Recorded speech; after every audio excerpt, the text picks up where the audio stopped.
नमस्कार दोस्तों, स्वागत है आपका बॉब मार्केट डिकोडन में। आज हम बात करेंगे कि मास 14 अक्टूबर 2025 मास को निफ्टी और बैंक निफ्टी का क्या रुख रह सकता है, कौन कौन से लेवल्स देखने लायक हैं और कौन से फैक्टर मार्केट को प्रभावित करेंगे। चलिए शुरू करते हैं। मार्केट सेंटिमेंट और मौजूदा स्थिति। पिछले कुछ दिनों से मार्केट में मिला जुला मूड देखने को मिल रहा है। ग्लोबल लेवल पर ट्रेड टेंशन, यूएस, चीन की वजह से एशियाई बाजारों में दबाव दिख रहा है। भारत में सितंबर की रिटेल इन्फ्लेशन घटकर 1.54% पर आ गई है। यह पिछले 8 सालों में सबसे कम है। इसका मतलब है कि अगर ग्रोथ स्लो रही तो आरबीआई आगे चलकर रेट कट पर विचार कर सकता है। रुपया हल्का कमजोर है, लगभग 88.7 प्रति डॉलर के पास ट्रेड कर रहा है। बैंकों के मार्जिन घटने की खबरें हैं, जिससे बैंकिंग सेक्टर पर थोड़ा प्रेशर है। आईपीओ मार्केट अभी बहुत एक्टिव है, जिससे कुछ लिक्विडिटी शॉर्ट टर्म में खींच सकती है। Nifty outlook. निफ्टी फिलहाल 25,400 से 25,450 पॉइंट के आसपास रेजिस्टेंस जोन के पास है। अगर ये लेवल्स क्लियर होते हैं तो मार्केट ये 25,550 से 25,600 तक जा सकता है। नीचे की तरफ 25,000 से 25,150 ये एक मजबूत ऑन स्पॉट जोन है। अगर निफ्टी 25,000 के नीचे फिसलता है तो सेलिंग प्रेशर बढ़ सकता है। वॉल्यूम और आरएसआई पर नजर रखें, बिना वॉल्यूम के ब्रेकआउट टिकता नहीं है। Bank Nifty outlook. Bank Nifty में थोड़ा प्रेशर है क्योंकि बैंकिंग सेक्टर पर स्टॉल लो लोन मार्जिन का असर दिख रहा है। रेजिस्टेंस 50,000, 500, 54,000, हैंडस्पोर्ट 52,000, 52,500। अगर यह सपोर्ट टूटे तो 51,500 तक की गिरावट संभव है। बैंक निफ्टी का मूवमेंट पूरी तरह खाव आरबीआई की पॉलिसी, बॉन्ड यील्ड्स और बैंक रिजल्ट्स पर निर्भर करेगा।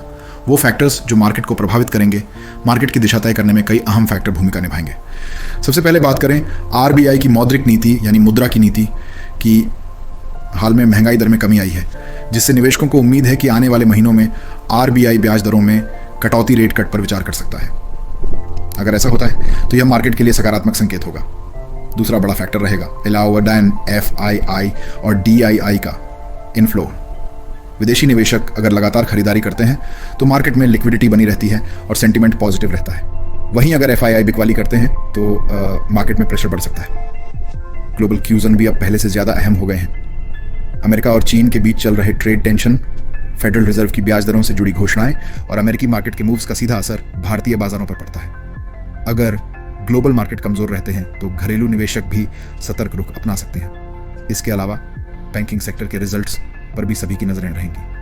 बैंक निफ्टी के मूवमेंट का असर निफ्टी पर भी देखने को मिलता है। अगर बैंकिंग सेक्टर के नतीजे उम्मीद से बेहतर रहे तो इंडेक्स में मजबूती आ सकती है। एक और महत्वपूर्ण पहलू है सरकारी बॉन्ड यील्ड। अगर बॉन्ड यील्ड बढ़ती है तो इक्विटी वैल्यूएशन पर दबाव बन सकता है, जिससे मार्केट थोड़ी कमजोरी दिखा सकता है। अंत में हाल में बढ़ती बासाइट आईपीओ एक्टिविटी भी लिक्विडिटी को प्रभावित कर सकती है। जब ज्यादा आईपीओ आते हैं तो निवेशकों का ध्यान और पैसा अल्पकालिक रूप से वहां शिफ्ट हो जाता है, जिससे सेकेंडरी मार्केट एनएसई बीएसई पर हल्का दबाव बन सकता है। क्या चाहेंगे मैं इसे यूट्यूब वीडियो स्क्रिप्ट के नरेशन टोन मतलब बोलचाल की, न कि रिपोर्ट स्टाइल में कन्वर्ट कर दूं? उदाहरण। दोस्तों, अब बात करते हैं उन फैक्टर्स की जो कल के मार्केट को हिला सकते हैं। Trading strategy. अगर निफ्टी 25,450 से 25,500 के ऊपर बंद होता है तो लॉन्ग पोजीशन बनाई जा सकती है। 25,000 के नीचे फिसले तो शॉर्ट या हेज की सोचें। बैंक निफ्टी में हाई वोलेटिलिटी रहेगी, इसलिए छोटे स्टॉप लॉस रखें। 1 से 1.5% से ज्यादा रिस्क न लें और वॉल्यूम कंफर्मेशन पर ही एंट्री करें। तो दोस्तों, यही था 14 अक्टूबर 2025 का निफ्टी और बैंक निफ्टी का पूरा एनालिसिस। यह सिर्फ एक शैक्षणिक जानकारी सुनने के लिए है, कोई फाइनेंशियल सलाह नहीं। अगर वीडियो पसंद आए तो लाइक, शेयर और सब्सक्राइब जरूर करें ताकि आप रोजाना का मार्केट डिकोड मिस नहीं करें। मिलते हैं अगले अपडेट में, तब तक के लिए ट्रेड स्मार्ट और सेफ रहें।